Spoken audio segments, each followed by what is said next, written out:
Good evening. Welcome back. Coming at you a little bit later here, Monday, October 9th, 2023. Have a couple of birthdays to talk about and a couple of events. So on this day in 1983, Richard Petty won at Charlotte Motor Speedway. No surprise there in the Fall Cup Series race at Charlotte. The big thing is he had an oversized engine and was fined post-race, at the time, a record $35,000, and I can't remember the exact point amount, but it was, the points were to keep him relative to the people where he entered the race. So it was a points and a monetary fine, no DQ. But the engine stated 358 cubic inches, and I want to say Petty's was somewhere in the neighborhood of 381. It was super oversized. On this day in 1994, Dale Jarrett would win at Charlotte, and this would be his last win for Joe Gibbs Racing before he moved on to Robert Yates in 1995. He had previously DNQ'd the previous week at North Wilkesboro, and this race was kind of a crash fest. If you go back and the first part was kind of a crash fest, and it chilled out. Excuse me. There was an incident between Ricky Rudd and Jeff Gordon during the race where Jeff Gordon made a move Ricky didn't like. Then going into turn one, Ricky told him he didn't like it, took both of them out. Kind of interesting to watch. And then on this day in 2004, Joe Nemechek wins at Kansas Speedway in the Busch Series race. Again, no surprise there. But it would turn out to be his final win in that series. At least final for now. I don't know if he's retired or not. But if Joe comes back next year and makes a return, it'd be 20 years. But that'd be a pretty cool win a comeback win to have if he could do that.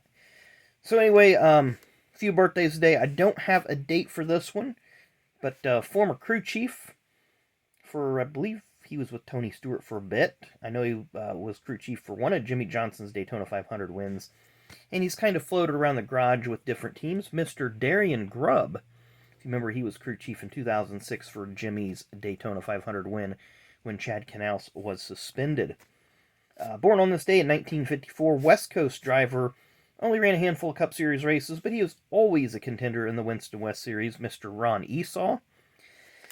And either born on this day in 1964 or 1968, conflicting sources. And I thought I had a card of this guy. I do, but I don't know exactly where it's at. Current ARCA Series driver, Mr. Brad Smith. Of course, Brad has, I believe, the record for career starts in ARCA, and just recently, a couple years ago, got his first top 10. It was either at Winchester or Salem. And our final birthday, born on this day in 2000, got 4 career Xfinity Series wins driving for Joe Gibbs. But in 2022, moved up to the Cup Series to drive for legendary Wood Brothers Racing, be Harrison Burton. Now, one of his partners through all this has been Dex Imaging. Of course, this is a Craftsman or Camping World Truck Series at the time, TRD. Kyle Busch Motorsports. Of course, KBM was kind of the pipeline for JGR. And of course, now that has dried up. So JGR's kind of had to dig their own well.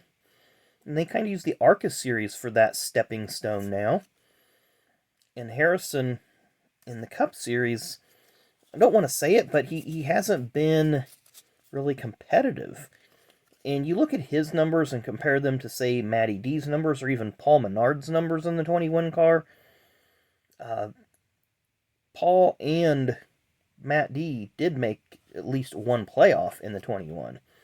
Harrison Burton, really hasn't sniffed the playoff zone. He's only got a couple top 10s so far in each year. And I don't know if it's just a situation where the 21 car right now is literally a hand-me-down car for SHR and Roush and Penske, I guess, is the team that they've been working with the most. I don't know if that's just the hand-me-down car or if it's just that team is so far out in left field right now that it's going to take a rebuild, kind of like what Roush Fenway's going through right now with Brad Keselowski coming on board. Maybe the Wood Brothers, kind of like Petty Enterprises.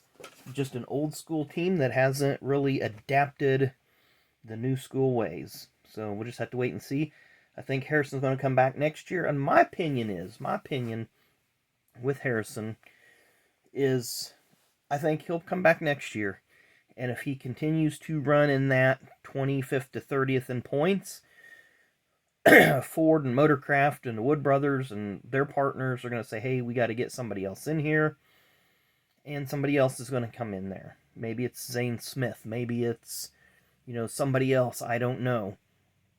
I think Harrison, he does need to go back down to Xfinity for a couple years and just redo. I mean, it's worked wonders for Justin Allgaier. It helped Elliott Sadler. It's helped a lot of people. It's not a bad thing. You just go down there and sometimes you're rushed up too quick. And I think that's what happened with Harrison is he just seen the ladder and jumped up it too quick. And now he needs to, in my opinion, just come back down. Build that confidence, run in that top 10, top 12 in Xfinity every week. And then maybe a couple more years, if there's doors open, you move back up. And by now you're seasoned, you're more of a veteran, and you're looked at, as less as a risk and maybe more of a reward. So anyway, thanks again for watching. Enjoy the rest of your Monday, and we will see you tomorrow.